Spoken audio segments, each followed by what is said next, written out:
भर्खरले बनाइदिएको, बालनले बनाइदिएको, उसैको पार्टीको केपी खनालको पनि त आएको थियो, सुकुम्बासीमै रहेछ त।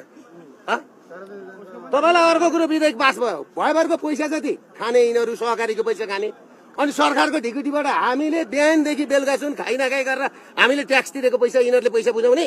ल त पैसा बुझाउ त। राष्ट्रसभाका सांसद युवा सांसद केपी खनालले सुकुम्बासी बस्ती भनौँ न त्यो ऐलानी जग्गामा घर बनाउनु भएको रहेछ, भाइरल छ अहिले। उहाँले प्रतिक्रिया दिनुभएको छ, यो मेरो बुवा आमाको कमाइले बनाएको हो, भत्काउनु दिन्न भनेर।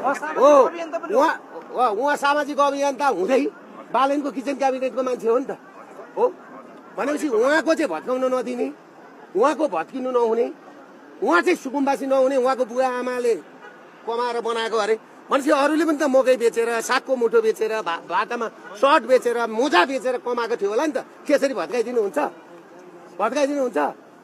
घर भनेको सपना हो, जोसुकैको सुकुम्बासीमा होस्, सरकारी जग्गामा होस्। मेरो छैन, भएन भने मैले जाने भनेको सरकारी जग्गामा, नेपालै मेरो।